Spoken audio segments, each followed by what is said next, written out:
Hi guys, welcome back to the channel. So this is going to be the third installment on my lovely red Jaguar XJS. It looks a lot better than it is, but yeah, I picked this up from a local auction for only £420. If you haven't seen the last videos, you can go back and watch them.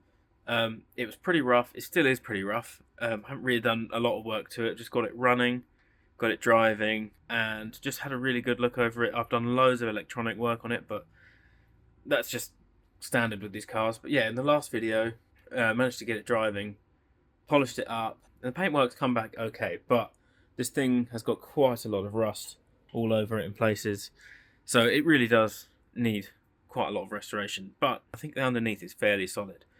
So in this video, I think the main thing we're going to be doing is getting this thing roadworthy. So I took it out on the road last episode, and I couldn't get out of first gear, so there's something wrong with the gearbox or transmission, and got back, checked the oil. I didn't check it right the first time, checked it right the second time, and it's empty. So we need to fill it up with oil and then give it another test. But before we do that, I've got a lot of electronical things that I need to fix. So currently this is where we're at. I've got two gauges not working on the instrument cluster, so I've pulled it out. The temperature gauge and the fuel gauge not working. They're quite easy things to test. I'll show you how to test them in a minute. Started on the temperature gauge, and I think I found the issue. So I had the whole cluster apart. Here's what it looked like when I first got it out. Covered in corrosion. I've stripped the whole thing down to pieces, down to every single screw, and we've had the whole lot apart, all the gauges out. The ribbon cable, had the ribbon cable completely off the back of it, cleaned up every copper connection, and then put everything back together. New bulbs. So it all should be working, but so then I tested it again, and it still wasn't working. So I took the temperature gauge out again. I don't know if I can I've got a good picture of it, but in the back of the gauge, there's like a load of coils, like a motor basically that does the up and down of the needle. You can see the needle there, and there are loads and loads of about as thick as your hair wires that go around the motor, and one of them had snapped where it meets a resistor in the gauge. So I took it over to my brother, and he's much better with all these electronic sort of things than I am, much cleverer than me, and he managed to solder it back together. So, and then I put the correct resistance across the back to simulate the car being warm, and the gauge went up to about halfway, which I think was about 40 to 50 degrees, judging by the resistor I put in it. So I think that's fixed. That's going back in, and then I will show you how to test the fuel gauge. It's a pretty easy test on most cars, but yeah, let's get this whole thing back together because I think everything's fixed.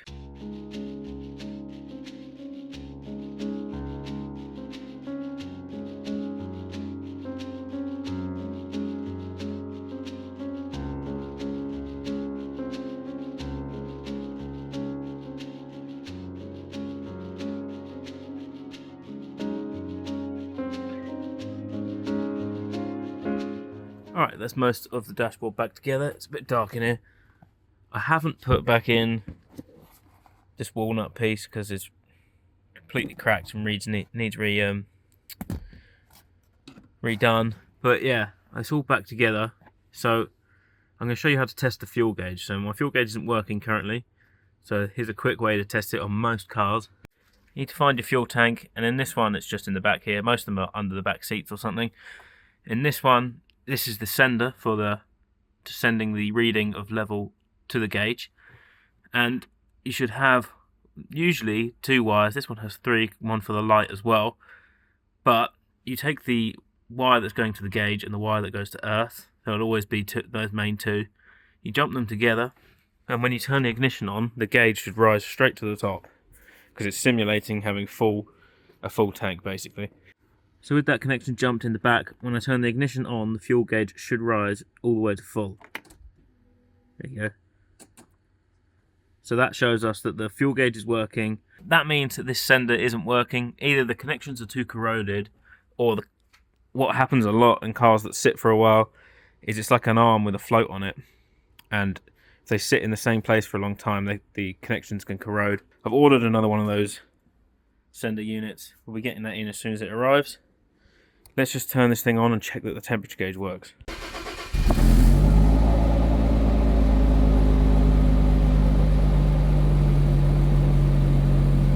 So I filled up the gearbox with fluid.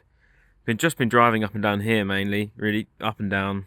Just see if I think we can get second gear. So I'm pretty sure the gearbox is working, but this brake here is completely stuck on, I think, because as soon as I let go of the steering wheel, the whole car wants to go that way massively. And when I slam the brakes on, it does the opposite, pulls the other way. So I don't think this brake's working at all. And from where I've been going up and down it, I can feel a lot of heat coming out of those spokes in that wheel there.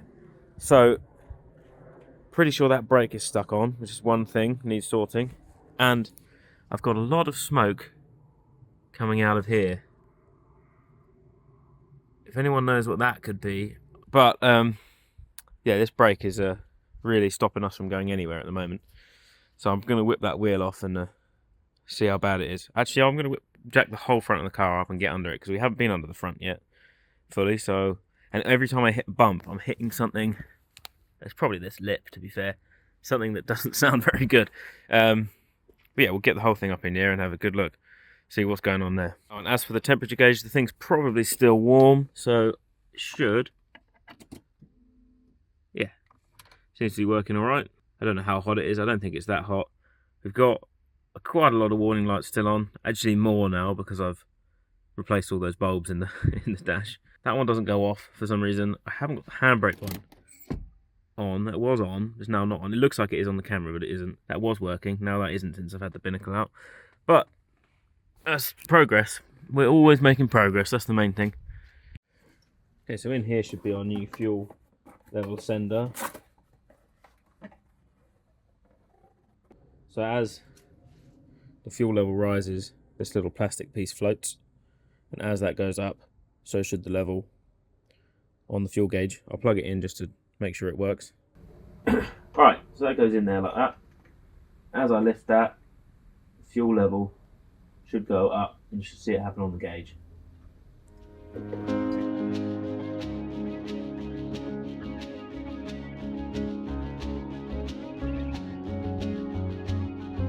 Just want to say a quick big thank you to everyone watching. Merry Christmas, and if you guys are after a little Christmas present from me, I've got these little key rings that they're not great, but I made them the other day out of some old things that I got, some old little tags. They're completely free. I've got about 20 of them, so if you follow a link, I'll only be able to send them to like the UK or something, but yeah, I thought I might as well give them away. Right, so I've been thinking, what's the best way to get this thing off the floor and so I can work underneath it? I would usually use the lift that's outside, but it's I basically have to fill it up with hydraulic oil every time I want to use it, because it's leaking that badly, and it doesn't really fill me with confidence. I'm not a big fan of using it. It's really old and it needs a good service. But until then, I've bought one of these little two-ton car lift things that go under here, tilting one where the car can go. They only come about 2 feet off the ground, I think, but apparently the car can tilt. 2 tons should be fine for this car. Apparently they weigh 1.7. So let's get it set up. I've not really seen any reviews on these things, and hopefully I can get it under there in this workshop, and then I don't have to go outside, because of the weather at the moment. Actually, it's not raining right now, but usually it's pissing it down.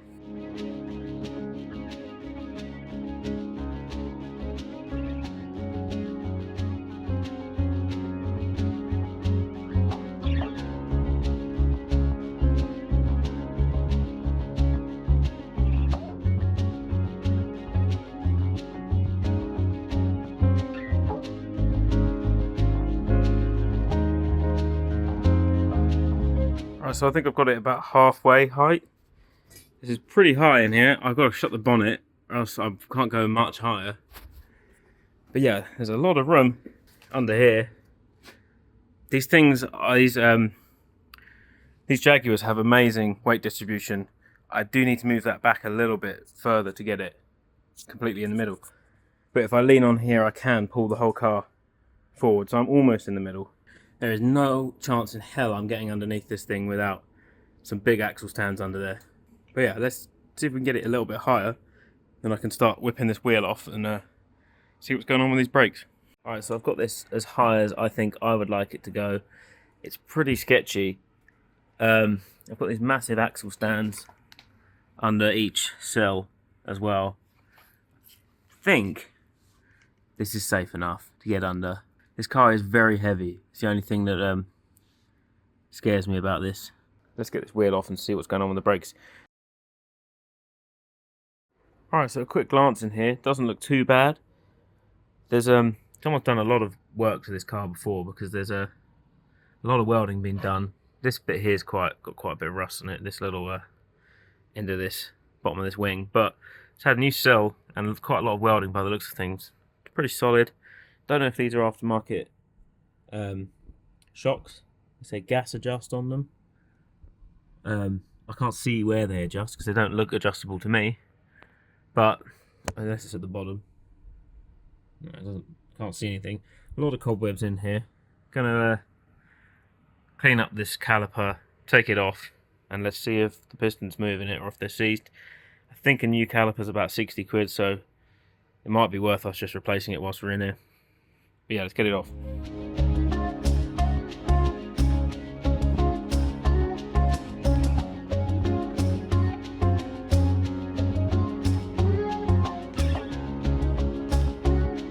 Here's the brake caliper off the car. I did unfortunately snap this hard line.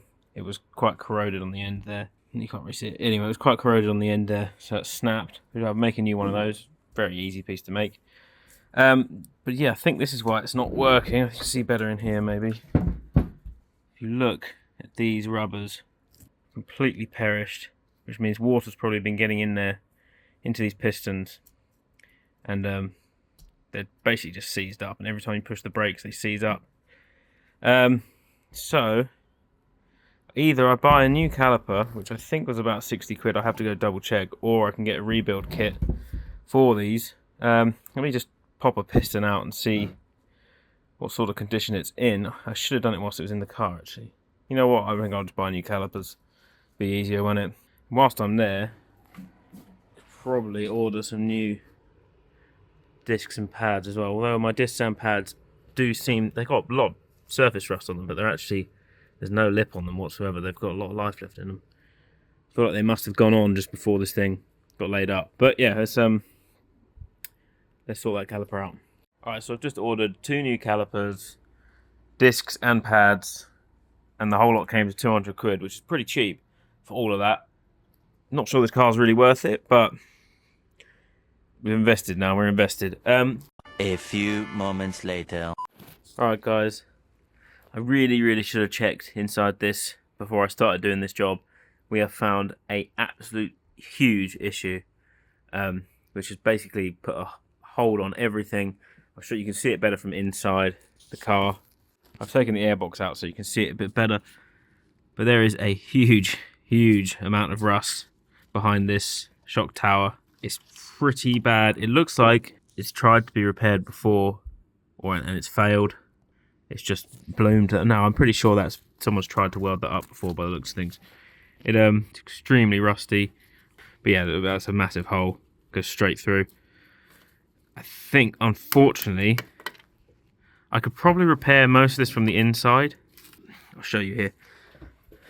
So this is the hole here, right behind all the suspension and right behind this subframe. So I don't know how much of it I'm going to be able to get from the inside. Alright, I'm going to start digging into all the rust and see how much of it I can get from the inside.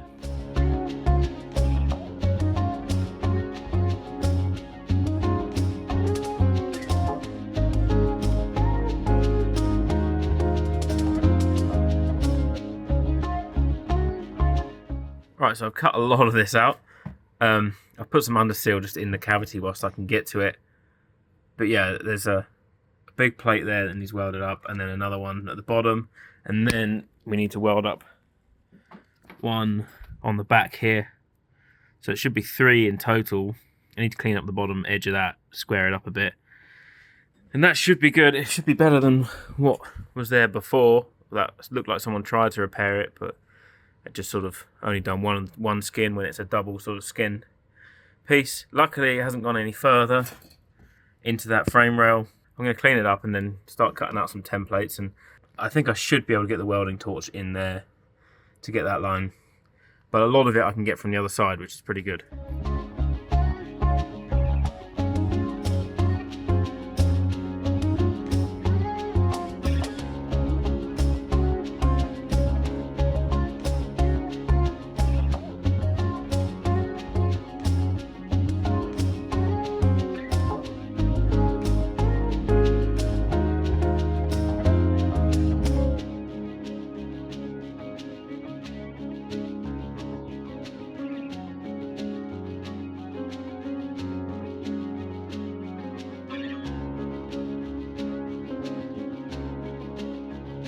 Alright, that is that strut tower all welded up. I just put some seam sealer over the welds just in case any moisture gets through any of them. They should. I've welded the full lot the whole way around, so it should be watertight, but it's always helps. And same thing here. These two plates welded in here. I did manage to get to the back side of there. I managed to get the torch in around this side. Put some sealer in there actually to stop water from getting in that gap. I'll do that in a second. But yeah, it looks a bit of a mess right now with the seam sealer and everything, but I'm pretty happy with the repair. I bought some much thicker metal than I usually use for this, because this stuff here is quite thick, so I wanted that to be strong. So yeah, I'm pretty happy with that. I'm going to wait for that to dry and then give it a coat of the underseal. But I think it's a bit better than what was the repair that was there before. One thing I forgot to do, which is really annoying, is I forgot to put loads of anti-corrosion stuff in between these two plates when I put them in. These were actually kind of spot welded together, so I'm wondering whether I can drill some holes and spot them in places just to make sure that's doubly as strong. I have welded up the seams, all along the seams on the other side, on the outside, so it should still be quite strong, but I really would have loved to put some rust protection in there, because I think that's what caused it to go in the first place. But yeah, unfortunately I'm still waiting on brakes and everything, so we can't really get much more done. But I think for the MOT, that's all we're going to need, welding wise. Alright, so now the welding's all done, the next thing to do is definitely to sort these brakes out. But unfortunately, with it being Christmas, they haven't arrived, and I really want to get a video out to you guys for Christmas, so I'm going to leave this where it is. It's been quite a lot of work doing all that welding and all the other little bits, and electronics are just, you know, they're just taking longer than they should. But yeah, I think in the next video, this should be on the road.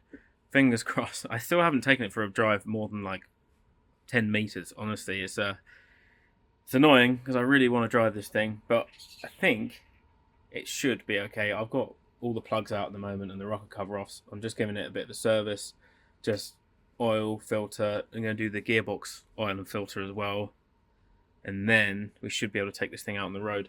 I've also made a little Jaguar XJS t-shirt. Mine hasn't arrived yet, unfortunately, but hopefully if anyone wants one, just yeah, there'll be a link to one. But yeah, I'm going to leave it here for now. And a Merry Christmas to everyone. Hope everyone has a good Christmas, and I should see you guys in the next one, and this thing should be on the road. See ya.